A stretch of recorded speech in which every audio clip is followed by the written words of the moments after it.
حضرت بل کا ثانیہ ہوا، جو وہاں گستاخی ہوئی، لوگوں کے جذبات جو ہیں بہت زیادہ ہرٹ ہوئے اس سے، تو مجھے لگتا ہے کہیں نہ کہیں اس سے اٹینشن ڈائیورٹ کرنے کے لیے ایک ایم ایل اے کی قربانی، اس کو قربان کیا گیا، جو معراج ملک صاحب ہیں۔ ہو سکتا ہے انہوں نے کوئی زبان کی تلخی استعمال کی ہو، کوئی ایسے ایبیوسو لینگویج بھی ہو سکتا ہے، مگر کہیں بھی مطلب پبلک سیفٹی ایکٹ ایک ایم ایل اے وہ بھی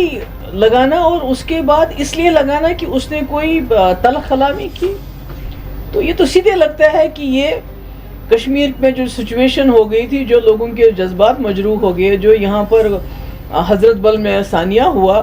اس سے کسی نہ کسی طریقے سے اٹینشن ڈائیورٹ کرنا چاہتے تھے۔ اور آج جبکہ ڈوڑا میں سیلاب کی وجہ سے وہاں بھی بہت تباہی ہوئی ہے، کلاؤڈ برسٹ ہوئے ہیں، زمین کھسک گئی ہے، پانی کی بچھار ہوئی ہے، اس کی طرف دھیان دیا ہونا چاہیے، بلکہ الٹا وہاں جو ایم ایل اے اس کے بارے میں آواز اٹھاتا ہے، بات کرتا ہے، میں بھی اس کے سے 100 اختلاف ہو کہ اس کے طریقہ کار سے، مگر ایک ایم ایل اے کے خلاف پی ایس اے لگانا، اس کو بند کرنا، یہ تو بتاتا ہے کہ جموں کشمیر میں قانون کہاں ہے۔ تو میری تو یہی گزارش ہوگی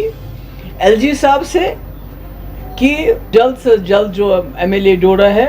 ان کو ریلیز کر لیجئے۔ ہو سکتا ہے انہوں نے تلخ کلامی کی ہو، سخت کلامی کی ہو، اس کے لیے جو پنشمنٹ ہے تو پی ایس اے تو نہیں ہے، جیل تو نہیں ہے، تو اس معاملے کو سلجھائیے، کیونکہ آپ نے دیکھا جب آپ لوگوں کو بند کرنا چاہتے ہیں، ان کے جذبات کے ساتھ کھلواڑ کرتے ہیں، ان کا فریڈم آف ایکسپریشن کرب کرنا چاہتے ہیں،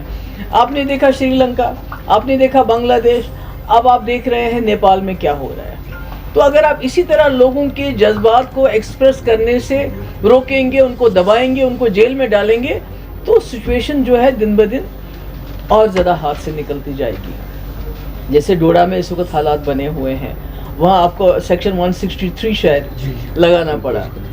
تو امپوز کرنا پڑا۔ تو میں سمجھتی ہوں کہ گورنر صاحب کو ہی should take cognizance of the situation on ground and take this thing کہ یہاں بھی جو لوگوں ڈیٹین کیے ہیں یا ایف آئی آر کی ہے وہ وڈرا کر کے جلد از جلد جو ہیں جو وہاں ڈوڑا کے جو ایم ایل اے ہیں ان کو ریلیز کریں، اور یہ اس ماحول کو ٹھیک کرنے کی کوشش کریں۔